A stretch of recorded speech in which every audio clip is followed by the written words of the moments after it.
How much were you making per month in that business? 800,000 a month. The Canadian house cost us 2.8 million. Yeah, be brutally honest, we used to spend 20, maybe $30,000 a month. I don't really know where I am. I'm in the middle of nowhere in Da Nang, and I just want to explore the streets. Here. Is that Broke the Habit? Do I know you? What are you doing here? Do I know you? Vancouver? You're from Vancouver? Right. I'm from Vancouver. No way. Do you live here? Do you live That's my office. Office? Come and check it out. Welcome to the company here. So typical Vietnamese kitchen. We just walked past the living room. At the end here, we got a conference room where we do majority of our meetings with the staff. You can peek in here. We got 4 floors in here. The main floor is receptionist area, conference room, kitchen. Come on into the staff room. Hi, everybody. We're doing a quick little film. If you guys want to say hi to the camera. Oh, they're a little camera shy. Each floor's got 3 rooms. We can continue down this path here. We got a spare office room in here. Here is where all the magic happens. The lighting, the logo, business, and yeah, this is where we chef everything up. We cook up the plans, the strategies, and we help out clients across the world. Then we have the 3rd floor, which we got some spare bedrooms up there. Nothing really cool to see at all, so we'll just go right up to the top. So this is where, like, you know, majority of the Vietnamese people would be washing their clothes and hang drying and stuff like that. Nice spacious balcony here. So 30 mil for the rent. We signed a 2-year lease. We also got the electricity bill, running AC pretty much 24/7 here. It's about 5 to 7 mil a month, wow. Which give or take, that's like 200 or 300 USD. And then the water bill is next to nothing. It's like 300,000 a month, which is like 10 bucks, 15 bucks-ish. We came here to take advantage of the low labor rates to manage our companies back home. And staff here is average 500 bucks a head, and they work 196 hours a month. So you get like 2 for 1, and then pretty much like 10 times cheaper. It's crazy. We have 6 staff full-time in this office in terms of design, website building, development, SaaS. The Vietnamese locals are freaking talented. Let's have a seat, get to know you a little better. Let's do it.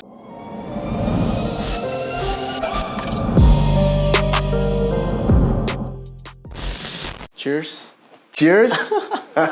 Thank you for coming down, visiting us here in the office. Surprisingly, right? Yeah, just yeah. came out of nowhere, just walking in the middle of the street. I know, right? It's coincidence. Yeah. Vancouver, same elementary school. Same era. Same era. North Face puffers. North Face puffers, Lululemon tights. Yeah, bro. Yeah, so tell me a little about yourself, Tony. What do you do back in Canada? Yeah, so back in Canada, I have a retail chain, e-commerce, pretty much just products, sales, and management. How was life in Canada? Life in Canada was great, I'm not gonna lie. It's been really good throughout, most of our lives. But the recent years, things have changed dramatically. For example, like the woke culture, super touchy topic, so maybe we'll leave that out of the way. Vancouver was great, it's good. Now I've moved to Vietnam to kind of take advantage of a few different things. Cheap labor, staff-wise, money stretches way further. We're able to do so much more. So let's break it down a little bit more. Okay, yeah. You're running your e-commerce business. Yep. Super successful in Canada. You have a wife. Yep. Kids. Yeah. You had it all, right? Pretty much. Wife, kids. We have a nice big house there. We still have a nice big house there. We bought it during COVID for 2.8 million. Wait, hold up. Before, Vancouver, getting a house, that's like, some people can't even touch, they get like a 30-year mortgage, right? You got that. Exactly, yes, a 30. So why the hell? Woke culture that bad? The woke culture is one issue for sure. Yeah. And then just, other things like high tax rate. Once you're at a bracket, that's pretty high, you're in the 50 plus taxes, and then there's luxury taxes on cars. We get no benefits in terms of, child health care or child care, for example, or school, none of that stuff, because we're in a higher income bracket. Even the hospitals, for example. A few times I've been sick and had to wait, 6, 7, 8, 10 hours in the hospital, waiting room while I'm like, crying, dying in pain. That's one huge downside. Even though it's free, it's not the best free. Here in Vietnam, we're able to pay for it and get a lot better quality, and it's not even expensive at all. So let's break down. How much did you buy your house for in Canada? 2020 July, and we moved in November 5th of 2020. We lived there for the last basically 4.5, 5 years now, and it was our dream home. We bought it when both the wife and I turned 30, so it was a huge accomplishment. We also were able to buy stuff like our dream car. We had our first kid. We had our daughter when we were 29, so she grew up pretty much in that house. We had our second daughter in 2021, so I got 2 kids. I'm engaged, not married. We will get married eventually. So on the outside, it's like, yo, you did it, bro. Yeah, I mean, I think that's the American dream. Yeah, Canadian dream. Canadian, American, North American dream, Yeah. basically, which a lot of people would say, why would you move if you had it all? Yeah. And we moved because there's a better life to be had. Do you remember, like, what was the pain point that made you, like, done with Canada? We traveled to Vietnam back in 2022, 2023, and 2024, and we compared the life that we could live out here. We lived out here for, 1, 2, and 3 months at that time, so in the total of like 5 to 6 months throughout the last 3 years. And, just to compare day-to-day stuff like, having a nanny here to watch the kids, having a tutor, being able to take them to art classes, extra taekwondo, for example, and a lot of swimming. Back in Canada, a huge downside is it rains, like, where we're from. It rains. Vancouver, Exactly. The Vancouver kind of word is deep in everybody's life. It's crazy. Yeah. When did you officially move here? Just remind the audience. Yeah. So we officially moved here October of 2024. And it's been basically 9 months now, 10 months. And we haven't went back to Canada. We still have our house, our property. You plan on selling stuff? Yes. Really? Yes. Wow. We've actually had our house listed for over a year and a half now. It hasn't been sold because the market there is pretty... How's the housing market now? The housing market is completely shot over there. I remember, like, during the time, like, even a couple of years, there's like a shortage, right? And people were trying to buy condos. You're right, Peter, yeah. Back in like 2018, 19, it was like a huge incline, literally to the ceiling. Bidding wars, not enough housing, and just, left, right, and center, offers on offers on offers. It was a seller's market. And now it's a opposite, buyer's market. And we're struggling to sell our property, but it's okay, not a big deal. We're still enjoying living in Vietnam, which is a good thing. Yeah, it's super fun. Let's go back into like the blueprint. Like, what made you be like, why Vietnam? Why not Thailand?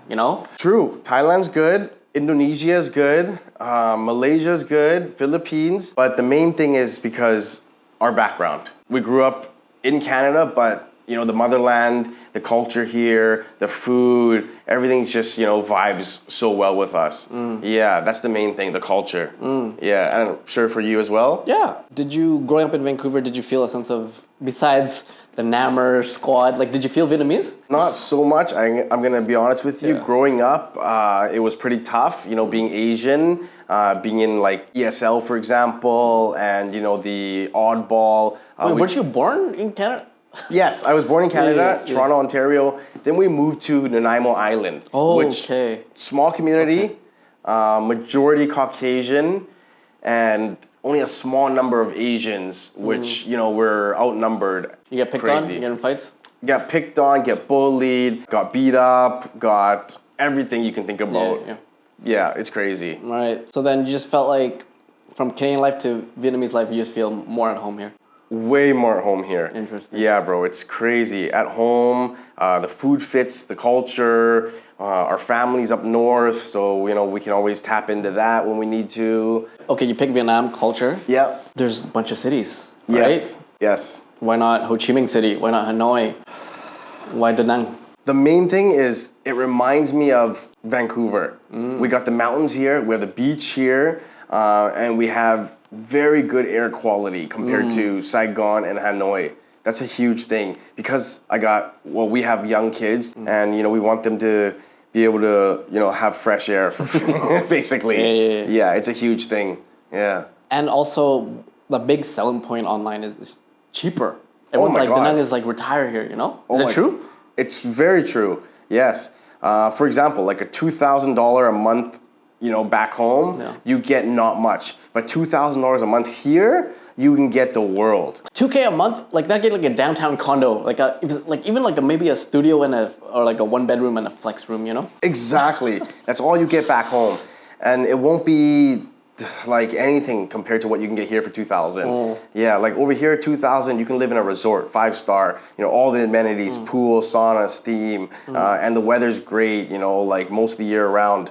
Like Da Nang's perfect. Not too hot, not too cold. We don't have a huge rainy season at all. Maybe 2 months, 3 months, but super minimal. Yeah. So can you remember if you had this lifestyle that you have now? Yeah. In Vancouver, how much would that cost you? Oh, yeah. Be brutally honest. We used to spend $20,000, maybe $30,000 a month out in Canada. My mortgage alone is $7,800, and then car payments, property tax, insurance, all that combined. You'll need to spend at least $10,000 to $12,000 just on bills. Wow. That's just like... That's not even lifestyle. That's not going to the gym yet and all that. No gym, no food, no eating out, no vacations, no nothing yet. And you had to spend at least $10,000 just on bills. But obviously everybody's different. Yeah. Over here, compared to Vietnam, we only have to spend, $5,000, maybe $10,000 to get the exact same thing. Coming here, like, you obviously, you blinged out, bro. You got making some money now. Let's talk more about your business in Vancouver, or Canada. Yeah. How much were you making per month in that business, month over month? So gross sales wise, we're doing $700,000-800,000 a month in sales. E-com. Yeah, Wow. in e-com, which it's not a huge net profit, but that's gross sales, and then net profits in between 10 and 15%, slim margins, mainly because high overhead costs.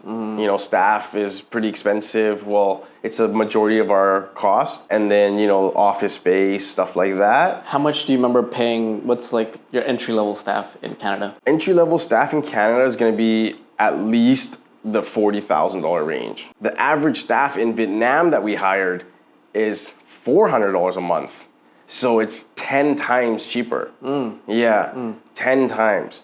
And the talent, the execution, the strategy, they have it here. We have young, very talented, very hungry staff here in Vietnam that everybody should take advantage of. It doesn't matter what business you run. It's always good to outsource your work, right? Like Apple outsources their work to, production in China, for example. Google has, customer service staff in Philippines, right? So everybody's doing it, and we might as well do it too. Because you grew up your whole life in Canada. That's right. Right? Vietnam, what were some challenges? The cleanliness in Vietnam, that is a huge night and day difference. Over here, they don't have a very good hygiene. Their dental is not good here. The streets are not clean as you would expect. There's lots of places riddled with garbage. So even when you're talking about dental, even when you pay top notch, it's not the quality you expect? Oh, the quality is good if you pay top notch, but I guess like in terms of like experience, you got to go to bigger cities. Like we don't have a lot of good dental stuff here in Da Nang. So that's one of the downsides of being in Da Nang. One of the downsides being Da Nang, it's a smaller town. So Healthcare. Yes, healthcare, the accessibility is not as great. Like from Saigon, there's, so much options. Yeah. So many options there, opportunities there, great stuff there. Da Nang is, minimal. Like what else can I say the downside? There's so many good you can't even think of. That's the thing, right? Minimal. Yeah, like my mindset is more based on positivity, optimistic. Yeah. I don't look at things negative in any direction. So I'm not the right guy to answer that question. Fair. Yeah. So, because of course you are a successful e-commerce guy, but like how much would say your normal Joe Schmo live okay in Da Nang? That's a really good question, because to be honest, you don't need much at all to live in Da Nang. Really? Da Nang, you can start at probably $1,000. And that'll get you okay life. Yes, $1,000 Canadian, which would be 700, 600 US. Yeah, 700 US. Say 700 US. You're, living on 18 million VND. Oh, that's way more because I was talking to my friend. Locals only make like 5 to 8 mil on average. You're That's right. experienced office workers, like your baristas, that's like 2 to 3 mil. Yeah. You're right. That's all they make. Yeah. They only live on 5, 7, 8, 9 million. That's it. And their rents are 2 or 3 million, and they get what they need. Yeah. And people here are happy. It's weird. Like, how do you feel the overall atmosphere? Like, are people more happy here? Is it compared to Canada? Like, what's the big difference? People here don't need a lot to live. That's one of the biggest culture shocks.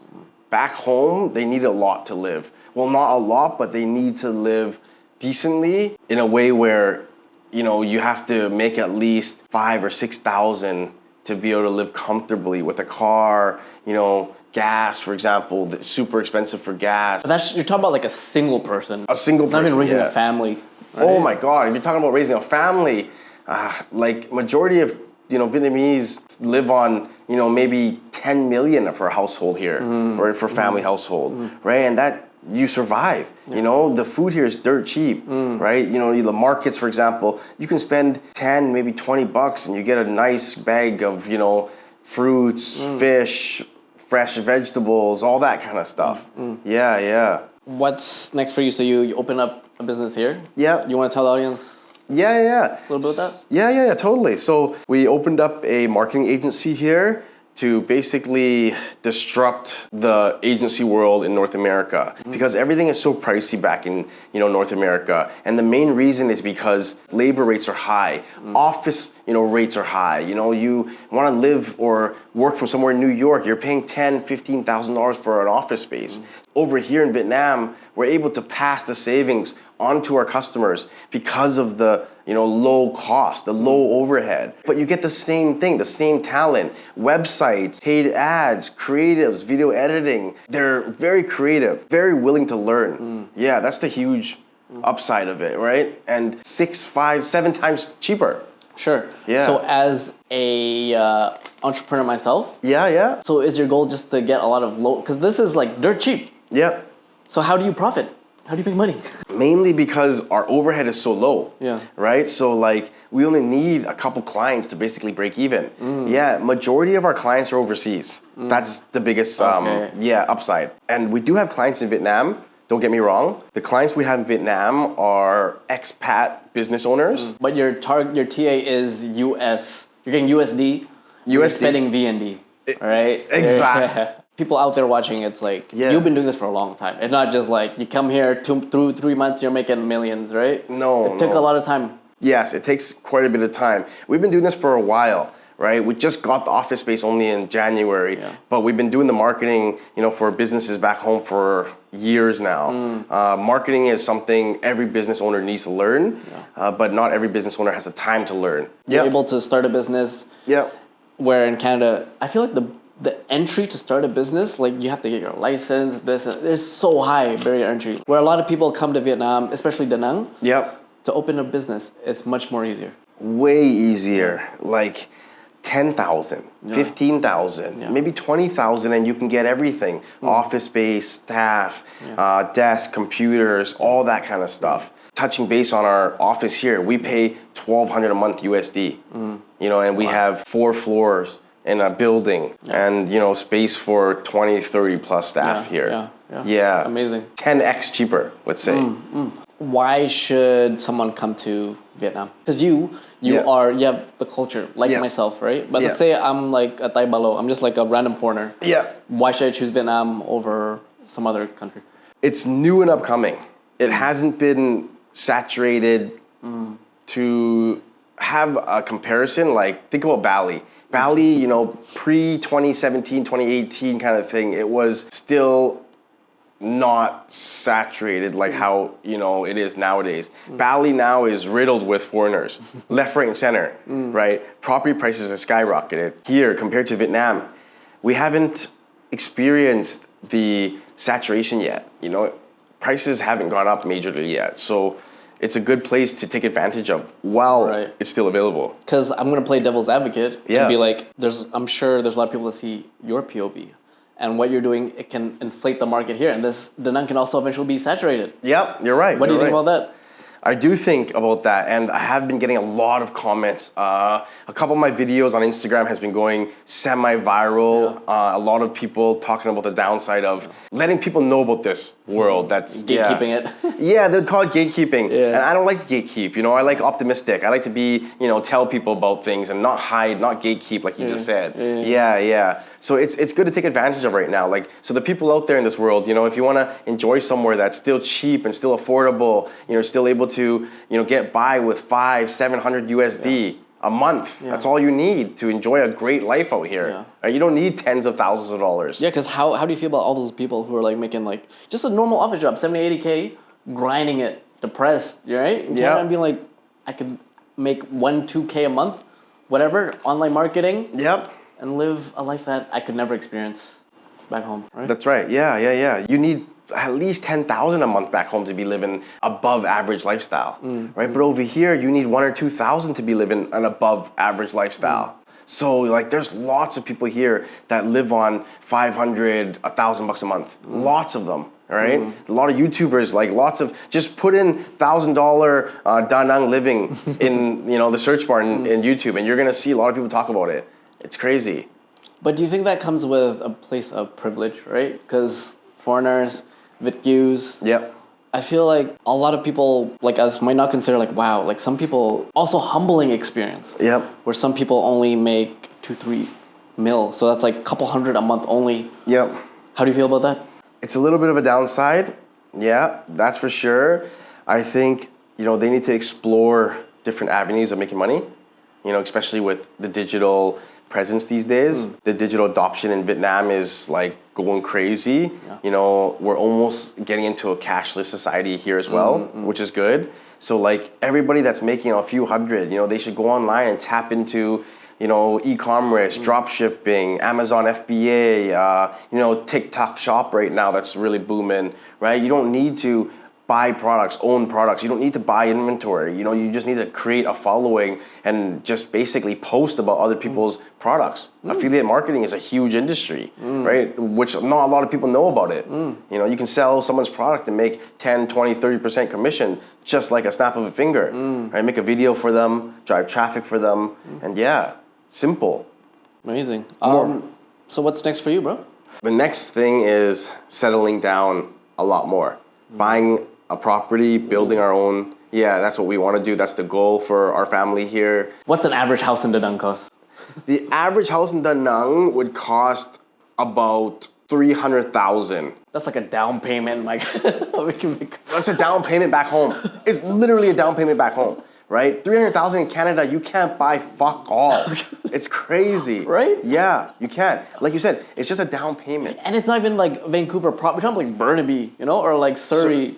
Surrey, Langley, Chilliwack, Abbotsford. They've had to move hour and a half, 2 hours outside of the city just to afford things. Everybody's busy working. And if they're not working, they're on their family stuff. And if they're not on their family stuff, they're on their healthcare craze. You know, so it's hard to make tight, good, close friends. So that would be one of the downsides of coming to Vancouver. Huge. One of the biggest downsides. So yeah, you're right.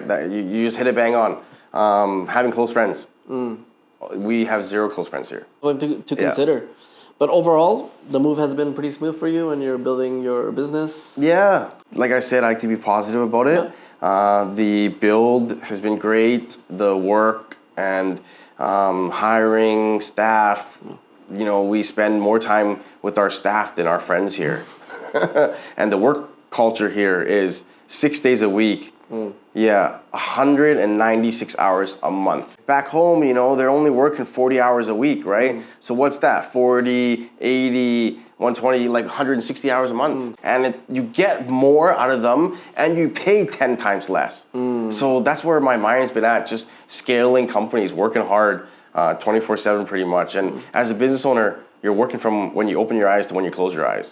There is no rest. How about the hustle, bro? I'm sure you know all about that. Thanks, bro. I think wraps up this interview, bro. Yeah, cool. Chill. Yeah. Thanks for being on the show, Tony. Yeah, thank you, Peter, for, you know, showing up, coming here, and basically running into each other. Surprising me, bro. Yeah.